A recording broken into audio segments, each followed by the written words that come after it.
In our previous lessons, we have looked at the normal distribution and its associated characteristics, and we have also looked at the use of z-scores, both in terms of actual calculation as well as determining the percent of scores that lie below or even above a given score. Along the way, the term statistical significance has popped up, and each time it has arisen, we have indicated that we are progressively getting closer to understanding what this concept really means. As we go through this lesson, we will continue to utilize z-scores and the normal distribution to continue our progress towards understanding statistical significance. So, are we there yet, and will we fully understand statistical significance by the time we finish this lesson? Not quite, but almost. Now, if we recap what we've done in previous lessons, we have been able to answer questions such as, what percent of scores are less than 65?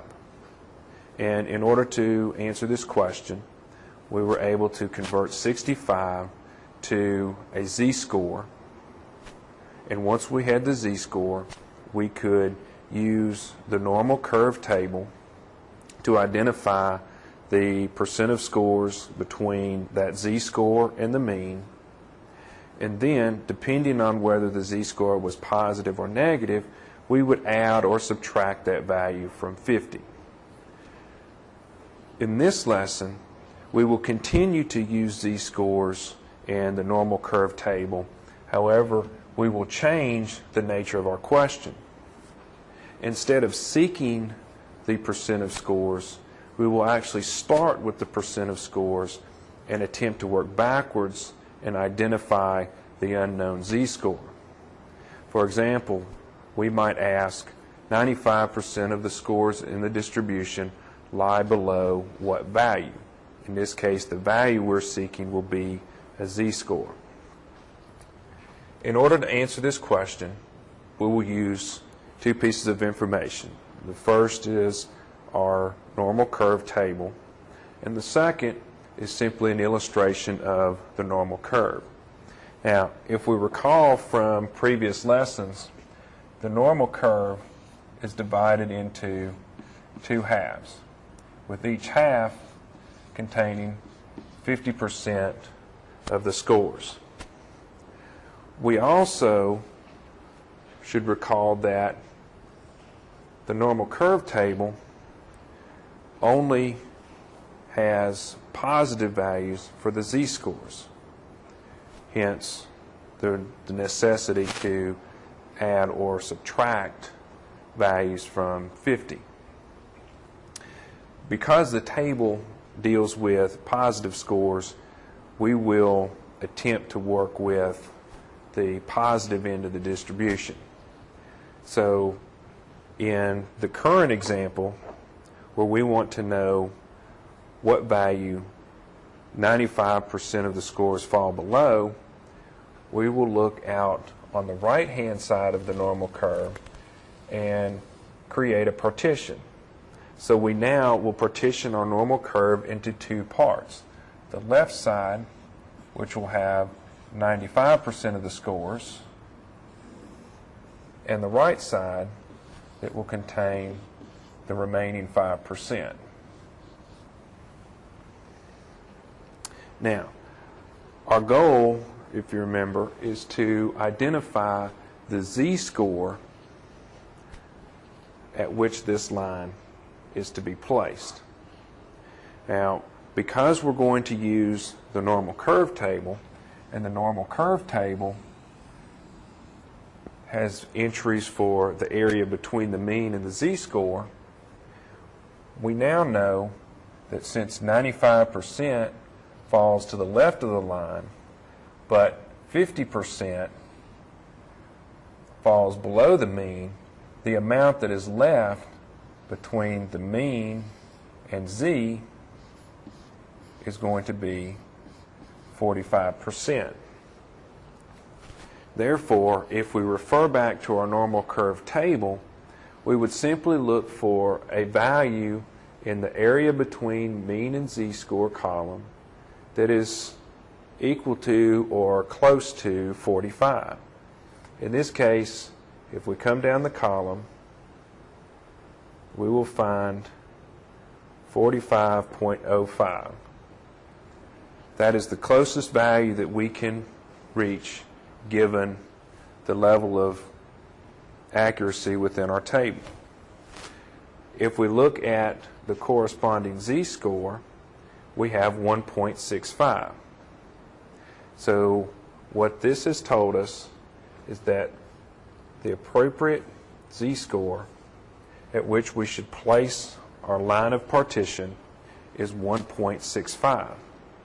This also tells us that in a normal distribution, 95% of the scores will fall below the 1.65 and 5%, or a relatively small percent of scores, will fall above that point.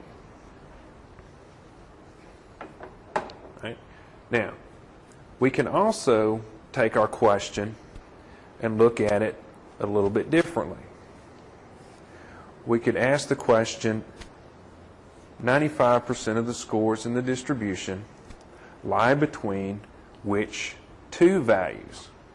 Now, in this instance, we will again look at our normal curve. However, unlike the previous example where we divided our curve into only two parts, we must now divide the curve into three parts, with the largest part containing 95% and the remaining part that falls outside of that containing 5%. Now, it's also important to remember that when addressing questions such as these, the amount that is left over, in this case 5%, should be equally divided between the upper and the lower tail. This is done to take advantage of the symmetrical nature of a normal distribution. This will also ensure that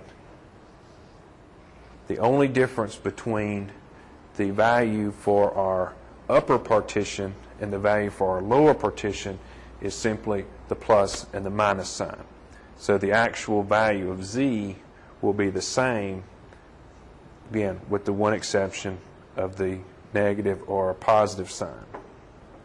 Now, as we return to our table and our graph, as we saw on the previous illustration, we want to partition our normal curve into three pieces. The leftmost piece will contain 2.5%, the middle will contain 95%, and the upper part will contain 2.5%. Now again, remember what we must know in order to use our table.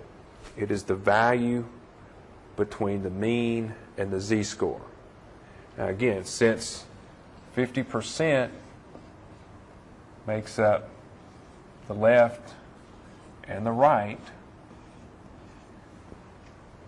then we can simply subtract our 2.5 to find what is left in the middle. So in this case, we would know that 47.5% of the scores lie between the mean and each partition. Now, just like the previous example, once we know the area that lies between the mean and the z-score, we can return to our normal curve table and locate the z-score that corresponds to a 47.5%. And if we again look down our table, we will find that 47.5% corresponds to a z-score of 1.96. So we would place our first partition at a z-score of positive 1.96 and our second z-score at a negative 1.96. Again, what we have done is partitioned the normal curve into three segments. The middle segment contains the majority of the scores, specifically 95%, and the two tails at the left and the right collectively contain 5%, but that has been divided so that each tail only contains a very small 2.5% of the scores. So now that we have looked at a couple examples where we have used the normal curve table in reverse, we are ready to make the transition to the meaning or understanding of statistical significance. If we look at each of our two illustrations, we can see that in each case we divided or we partitioned the normal curve into multiple sections. One of those sections contained 95% of the scores. This section we can label as the common section, or the section that contains the majority of our scores. Now, the other way to view the common section is to describe this as the area in which we would normally expect to see scores. So if we gave a test and when we converted the test scores over to z-scores, it would not be uncommon, or we would not be surprised to see scores fall within this so-called common section. The 5% area then will be our uncommon area, or our rare area. Now, on our second example, our rare partition exists at the left extreme and the right extreme because we partitioned into three segments. So now that we have assigned names to our 95% and our 5% sections, we are ready to essentially make the transition to the terminology of statistical significance.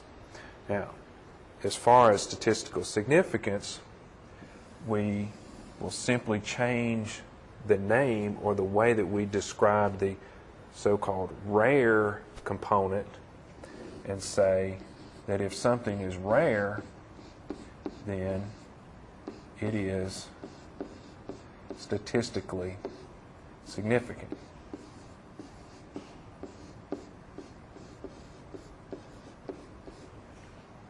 So when we talk about statistical significance and the meaning of statistical significance, we're simply saying that we have observed something or we have obtained a result, whether it be a score or a difference, but we have observed something that if we plotted its value or located its value on the curve, it would be located out in one of these extreme or rare segments.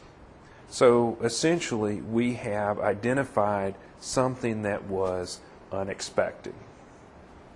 Now, there are a couple other issues that relate to statistical significance and statistical significance testing. The first is referred to as an alpha level. Now, the alpha level is simply a numerical value that tells us how large the small portion of our partition, or the small partition, will be, or what percent of scores will be contained in our small partition. Now, in our current example, we had 5% in the first one, and collectively we had 5% in the second illustration.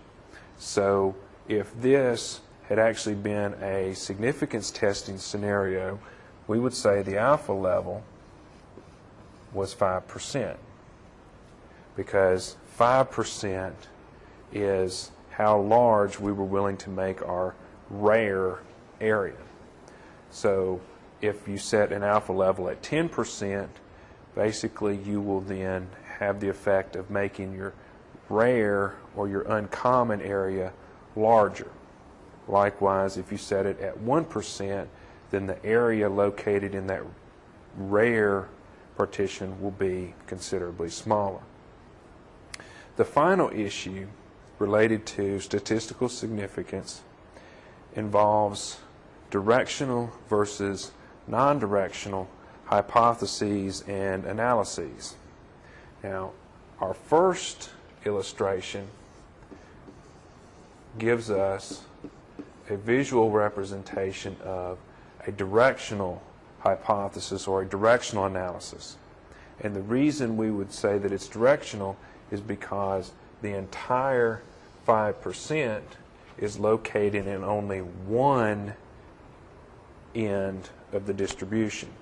So when we go looking for our unexpected values, we will only look in one direction or one tail of the distribution. This would be analogous to predicting a specific group to outperform the other group, as opposed to simply saying that the two groups will be different. The second illustration is characteristic of a non-directional analysis or a non-directional hypothesis, because our 2.5% is now split across the two tails. So when we are looking for our uncommon occurrences, we must look in both locations.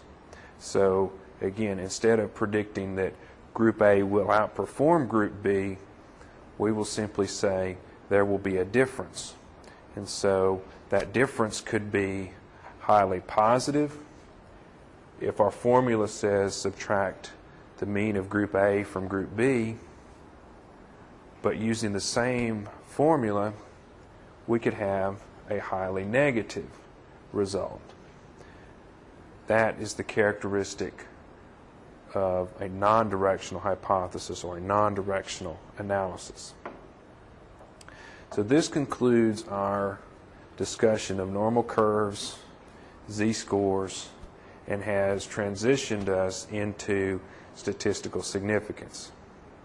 The upcoming lessons will further discuss statistical significance and introduce specific analyses, as well as how those analyses are conducted, and most importantly, how the results are interpreted and how you are able to determine if indeed your results produced a statistically significant result.